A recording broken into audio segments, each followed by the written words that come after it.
Cara, pensar sobre o Senna vem muitas referências, muitas coisas. A gente pode falar ele como como tendo atingido, talvez perfeitamente, aquele ideal apolíneo, né, do atleta. Como era o ideal, como era a intenção das Olimpíadas, né? Por isso, Olimpíadas, né, honraria, era uma honra, era uma devoção, como devocionais aos deuses exercidos ali pelo esforço, pela competição, né? E a gente consegue pensar em várias coisas interessantes para falar sobre figuras como o Senna, mas principalmente o Senna, até porque ele é um caso muito próximo da gente, né? A gente lembra do Senna, do Ayrton Senna, pessoas mais novas como eu que não vivi na época, né? Que não presenciou aquelas corridas, aquela emoção. Eu cresci achando Fórmula 1 uma coisa muito chata, né? E pessoas passaram a amar a Fórmula 1 porque tinha o Ayrton Senna lá, né? Então, minha família chegou a contar, assim, a forma que eles contaram do dia da morte do Ayrton Senna foi algo muito próximo de ter morrido um parente. Acho que, se eu não me engano, eu ouvi essa frase já, que era como morrer um parente, sabe? Então pensa o que que é isso, quão poderoso é um símbolo, um ídolo, ao ponto de conquistar um espaço assim nas casas das pessoas, certo? Então é algo a se pensar, né? O quão próximo do que seria de um arquétipo divino esse homem chegou, certo? Simplesmente como? Aí pensem nesse vídeo aí que eu tava falando, né? Como que ele chegou? Se sincronizando perfeitamente com aquilo que ele exerce, com a máquina que era a ferramenta de trabalho, se tornando um com o trabalho dele. E não só isso, né? Não só isso, mas ele não só se fundia com a máquina e com a pista, mas ele é como se ele tivesse alcançado um estado de iluminação durante a corrida, certo?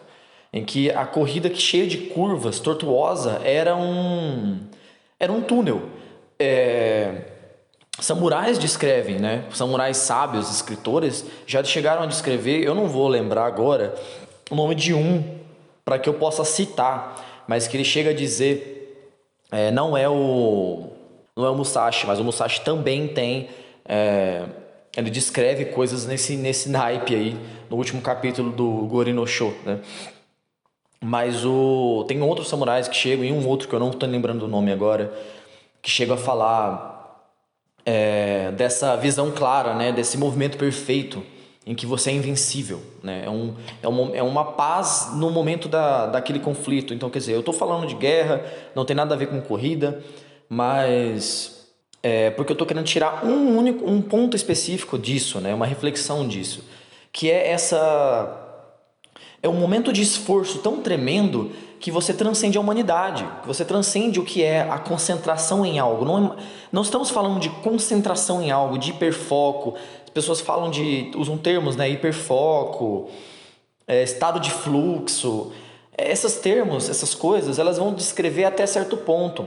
A partir de um certo ponto, a gente está falando do tal, né? Aí eu lembro daquela cena do filme Arahan, né? O Arahan, que a menina está ensinando o cara e ela aponta para a presença do tal ali nos trabalhos, nas pessoas simples exercendo seus trabalhos, né? Então, a gente está falando de algo. Se a gente está falando dessa fluidez, e a gente fala de um cara que ultrapassou os níveis normais de um trabalho, da fluidez de uma atividade, a gente está falando de um cara que alcançou uma iluminação. Pô, tem um episódio do Animatrix. Se eu não me engano, é o episódio 6, que é o recorde mundial, o World Record, né? Que, cara, esse episódio é perfeito o que aconteceu com o Senna, cara. É o que aconteceu com o Senna. É um corredor que ele ultrapassa todos os limites da própria carne dele, ele arrebenta os músculos dele. Só que acontece o quê? Ele era um cara da Pílula Azul, ele estava dentro da Matrix. Mas ele era um corredor dedicado àquilo ao ponto de ele ter realizado isso, dele ter corrido e se arrebentado. E ele não parou depois de se arrebentar, ele não se deixou deter mesmo com os músculos partindo, né?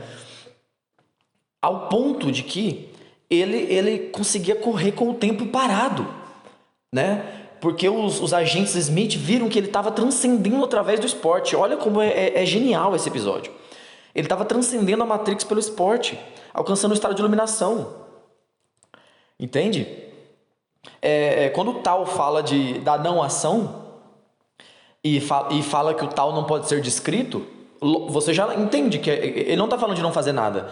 Pois não é interessante que justamente na ação existem pessoas que alcançam essa transcendência da consciência normal, como é o caso do Senna. Mas esse episódio do The Matrix, inclusive, o cara, ele é impedido pelos Smith, certo? Mas não antes dele ver a Matrix do lado de fora. Acontece que não tinha ninguém para puxar ele, né? Ninguém pôde puxar ele. Então ele volta todo arrebentado. Os Smith conseguiram o que queriam. Ele na cadeira de roda depois, né? Tem uma continuação. No final desse episódio é isso. Ele na cadeira de rodas. E os caras, bom, ele parece que não vai dar mais problema, não é mais uma anomalia. De repente esse cara começa a flutuar na cadeira, né? Ele tinha alcançado um estado que não podia mais ser perdido completamente, né? Ele disse, é interessante até que os Smiths estão falando, parece que ele, o que mais ele iria querer, né? Tipo assim, né? Tá confortável, tá tranquilo, tá sobrevivendo, o que mais ele podia querer? Tipo uma coisa assim, não lembro a fala exata. Aí ele fala assim, livre. Então é quase como se ele ouvisse os Smith, né? Porque parece uma resposta direta à frase dos Smith. Então assim, muito foda esse episódio, esse corredor e tal. E como essa reflexão, né, essa comparação entre a Matrix e o nosso mundo e as limitações do nosso mundo, a natureza determinista do nosso corpo, né? E você consegue entender o que aconteceu com um cara como o Senna e muitos outros, né, que transcenderam os limites do seu próprio corpo, da sua própria capacidade e bateram nessa parede invisível do nosso mundo que diz que você não pode ser super, né? Você não pode ser super. Acontece que pode, acontece que é possível, acontece que e é só para quem, sabe, entender isso. É um tipo de sabedoria, de entendimento transcendental que não fica no transcendental, né? Porque geralmente a gente fala de transcendental, é geralmente coisas muito separadas de nós, né? É literalmente o oposto de imanente, né? Mas isso é um pensamento sobre o transcendente que obriga você e eu a refletirmos sobre tudo que você está fazendo e a refletirmos na prática, refletirmos o quanto eu estou buscando essa ascensão, o quanto eu sou macho de falar, eu vou buscar essa ascensão, seja lá no que eu preciso, que eu queira ser excelente, mesmo que isso me destrua, né? Que é o pensamento do samurai. O samurai não quer viver muito.